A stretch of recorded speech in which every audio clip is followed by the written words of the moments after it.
변화산의 놀라운 현장, 그것을 목도한 제자들입니다. 그런데 그 밑에서는 예수의 남은 9 제자들과 서기관들과 바리새인, 특히 그 서기관들과 바리새인들은 예루살렘 산헤드린 공회에서 내려온 예수를 터잡는 사람들입니다. 그 사람들과 논쟁을 하고 있었습니다. 누구를 놓고? 귀신 들린 아이 하나를 놓고. 이 장면은 모세가 호렙산에 십계명 받으러 올라갔을 때 이스라엘 백성들이 죽음의 공포와 지도자를 잃어버렸다고 하는 공포, 이런 것들로 황금 송아지를 만드는 장면을 연상하게 하는, 충분히 오버랩될 수 있는 그런 현장입니다. 거기서 예수의 제자들이 그 아이를 고치려고 노력했다가 고쳐지지 않으니까 서기관과 바리새인들이 왜 못 고치느냐, 니네 선생이 했는데 왜 너는 못하느냐, 그 아이의 아버지는 고쳐주세요라고 소리 지르는 장면을 우리가 충분히 그림 그려볼 수 있습니다. 그 자리에 예수께서 나타났습니다. 예수께서 묻습니다. 지금 너희들이 무엇 때문에 다투고 있느냐? 그렇게 물었어요. 우리가 명심할 것은요, 여기 나오는 서기관들과 바리새인들, 그리고 둘러서 있는 사람들은 예수의 복음을 모르거나 부정하거나 인정하지 않는 사람들입니다. 이런 사람들을 놓고 논쟁하는 것은 아무런 의미가 없습니다. 우리가 세상에서 복음을 전하고 하나님의 사람으로 살 때 예수 그리스도의 복음에 대해서 궁금해하고 또 알고자 하고 적극적 혹은 긍정적으로 나오는 사람들에게는 진지하게 겸손하게 이 내용을 설명해 줄 수 있으나, 만약에 그들이 공격적이고 또 복음을 비난할 목적으로 하나님의 영광과 그의 이름을 회파할 목적으로 우리에게 시비조로 나올 때 그들과는 선한 의미든 악한 의미든 논쟁할 필요가 없습니다. 진주는 돼지에게 던지는 게 아닙니다. 예수 그리스도를 욕하고 부정하는 이에게 그들에게 복음을 던질 이유가 없습니다. 복음은 던질 수 있죠. 그러나 그것을 가지고 논쟁할 필요는 없습니다. 주 예수를 믿으라 그리하면 너와 내 집에 구원을 얻으리라. 예수 천당 불신 지옥을 선포할 수는 있습니다. 그런데 그들에게 복음 자체가 회파하고 예수의 이름이 망령되 일컬음 과정에서 그들과 논쟁할 이유는 없다는 것입니다. 여러분, 어떤 경우에도 논쟁은 유익하지 않습니다. 설사 교회 안에서 예를 들어서 저하고 여러분하고 논쟁이 벌어졌어요. 결론적으로 제가 예를 들어서 이겼다 합시다. 그러면 그건 너무 당연한 거죠. 그런데 여러분 생각에 좋아, 이번엔 졌어. 내가 다음엔 다른 걸로 목사님을 이겨먹을 거야. 이런 생각할 수 있는 거거든요. 반대로 뒤집어서 여러분이 저를 이겼어요. 그럼 어떻게 됩니까? 목사 별거 아니네. 이기면 교만하게 되고 지면은 당연하지만 다음에 또 두고 보자, 이렇게 되는 거예요. 같은 성도들끼리도 한 주제를 놓고 논쟁을 하게 되면 지면 좋아, 두고 보자, 다음에.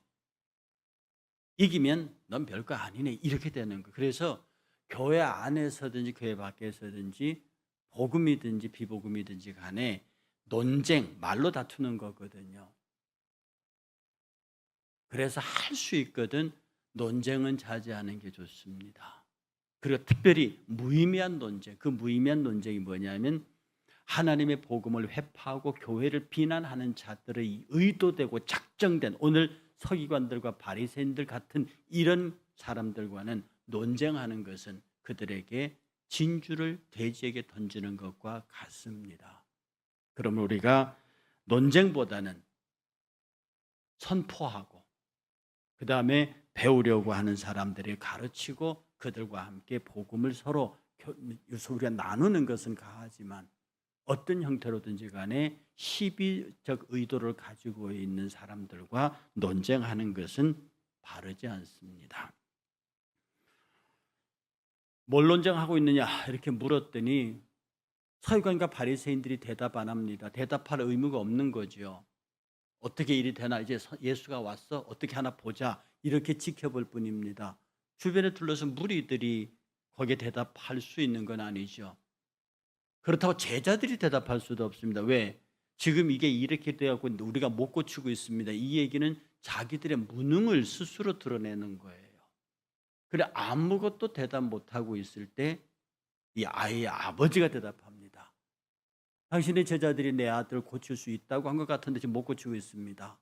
라고 이야기를 귀신을 내쫓아달라 했는데 분명히 당신의 제자들이 귀신을 내쫓을 수 있다고 해서 내가 했는데 점점 더 심해집니다. 왜냐하면 이것 이전에 예수의 제자들이 귀신을 쫓아낸 경험들이 있거든요. 그러니까 그들은 할 수 있다고 믿었습니다. 그런데 그들은 아무것도 못했습니다. 그러니까 예수께서 대답하여 이르시되 믿음이 없는 세대여. 누구를 향한 말이겠습니까? 서기관과 바리새인이요? 아이의 아버지요? 아이요? 둘러선 무리요? 아닙니다. 이건 제자들을 향한 말입니다. 제자들 보고 야, 이 믿음 없는 것들아, 이렇게 얘기를 하시는 겁니다. 이 믿음 없는 세대여, 제자들아, 내가 언제까지 얼마나 너희들과 함께 있어야 되겠느냐, 깊은 탄식을 하고 계시는 거죠. 그리고 그를 내게 데려오라.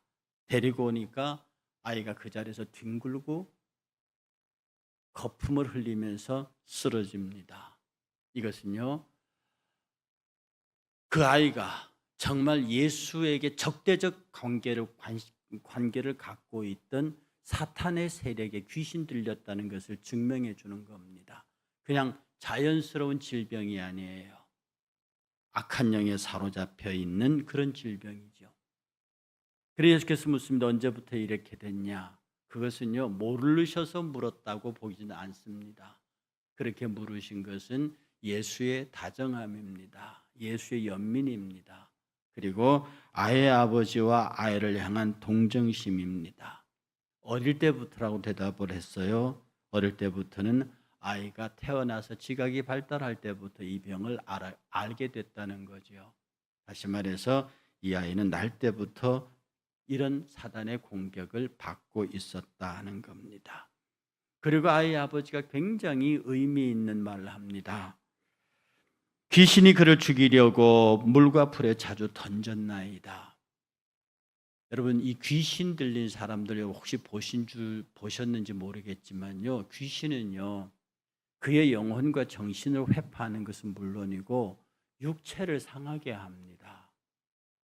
그런데 귀신 들린 자들은 힘이 세요. 저는 몇 번 상대해 본 적이 있습니다. 귀신 들린 자는 여자라도 힘이 세요. 그리고 굉장히 거칩니다. 그래서 몸에 상처가 많아요. 마음의 상처도 있고요. 그런데 잘 안 죽어요. 많이 부딪히고 많이 상처를 내는데 몸에 피 흘리기까지, 부셔지기까지, 부러지기까지 활동하는데 엄청난 고통을 겪으면서도 잘 죽지 않습니다. 사탄은 귀신 들린 자를 물에 던지고 불에 던져요. 생명이 끝나는 것은 하나님의 손에 있단 말입니다. 그렇게 해요. 사탄이 죽일 수는 없는 거거든. 그러니 하나님께서 주신 목숨의 시간까지 사탄은 계속하여 그 귀신 들린 자를 괴롭힙니다. 그러니 그것을 알고 있는 예수께서 언제부터 이러느냐라는 질문 속에 아버지와 그 아들이 당하고 있는 깊은 고통을 마음으로 동정하시고 위로하고 계시는 겁니다. 물과 불에 다 자주 던졌나이다. 그 다음이 그러나 무엇을 하실 수 있거든 우리를 불쌍히 여기사 도와주소서. 제가 보기에 이 아버지는 믿음이 있는 사람입니다. 그리고 겸손한 사람입니다. 그런데 이 예수께서 확실히 내 아들을 고칠 수 있다고 믿는 건 아닌 것 같습니다. 신실한 유대인이고 그리고 좋은 사람인 건 틀림없고 겸손한 사람이면 틀림이 없지만 이 예수께서 자기 아들을 고칠 것이라고 또 고칠 수 있다고 확신하는 것 같지는 않습니다. 분명히 예수의 소문 그리고 자기가 보기에도 수많은 기적을 행했는데 이 제자들이 하는 것을 보니 그냥 아니고 또 예수님의 질문 자체가 언제부터 이랬느냐라고 하는 질문 속에서 이분이 고칠 수 있겠는가? 그래서 하실 수 있거든이라는 말을 합니다. 하실 수 있거든. 이게 불신이에요. 하실 수 있거든.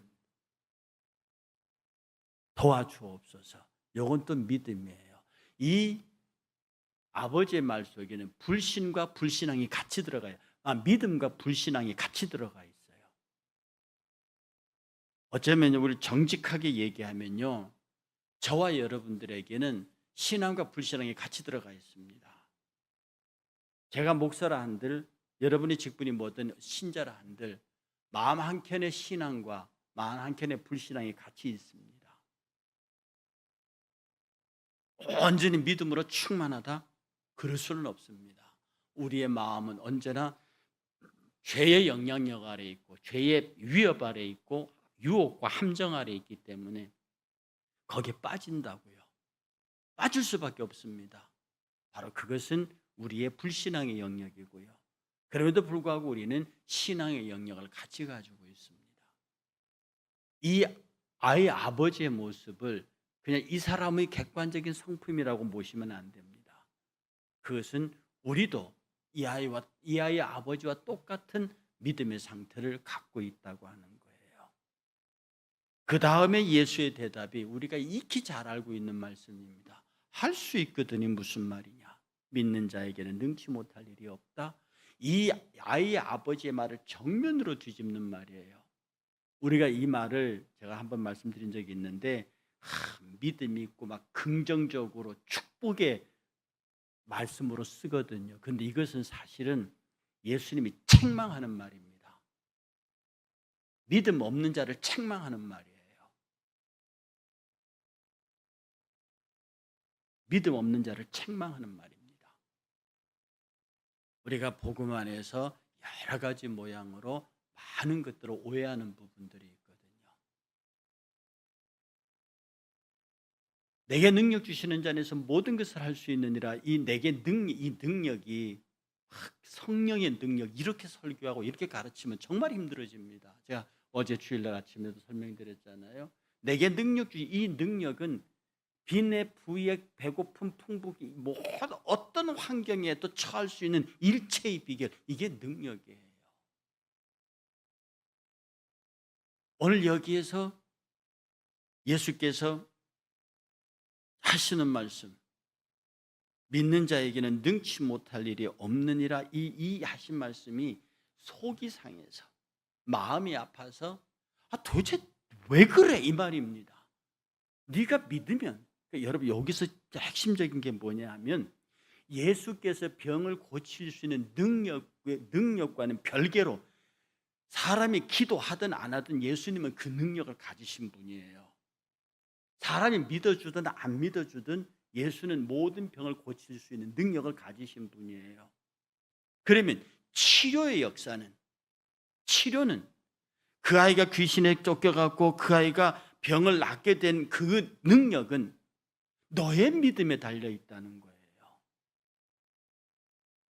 네가 믿어서 내가 고쳐준다 이 말이지만 예수님이 지금 하고 있는 얘기는 나는 병 고칠 능력이 있어. 나는 능력 그 자체다. 그런데 네 아들이 네가 병은 낫고 안 낫고는 너의 믿음에 달린 거. 이 굉장히 중요한 얘기예요. 쉽게 말하면 나는 네게 다 주었어. 가져가고 안 가져가고는 네 믿음이라는 거죠. 나는 너에게 놀라운 영적 축복, 물질의 축복, 그리고 네가 원하는 기도의 제목들 다 했어. 나는 네게 다 주었고 그걸 가져가고 안 가져가고는 너의 믿음에 달렸다는 거예요. 내가 막 기도해서 능력 있는 예수가 내 앞에 나타나서 문제를 해결한다, 이런 식으로 끌고 가면 본문의 해석과 이후의 말씀의 이해가 어렵습니다. 누구든지 내 이름으로 구하라, 나보다 더 큰 일을 행하게 된다. 이 말씀은요, 이미 네가 원하는 것들에게 넘치도록 모든 것이 네 기도 이전부터 이미 응답되어 있다는 말입니다. 여러분, 예수님의 능력은 그 자신 예수 자체로 풍성하고 모자람이 없는 분입니다. 하나님의 영광 그 자체로 완벽한 거예요.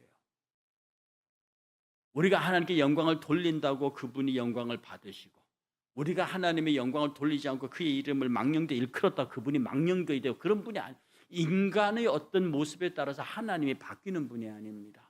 인간의 어떤 믿음에 따라서 하나님의 능력이 바뀌는 분이 아니세요. 이미 그분은 존재와 능력과 모든 면에서 완벽하게 계십니다. 이 땅에서 이루어지는 것은 내 믿음이 그 일을 내가 주께서 일을 하실 수 있고, 주께서 가능하고, 주께서는 모든 것에 예만 있다고 하는 것을 믿는 사람에게는 믿음대로 간다, 이 말이거든요. 그러니까 믿음대로 간다는 말이 굉장히 중요한 말이지요. 믿음대로 갑니다. 예수께서 오늘 하시는 말씀이 믿는 자에게는 능치 못할, 믿는 자에게 내가 응답하겠고 믿는 자에게 내가 주겠고, 이게 아닙니다. 믿는 자에게는 능치 못할 일이 없다.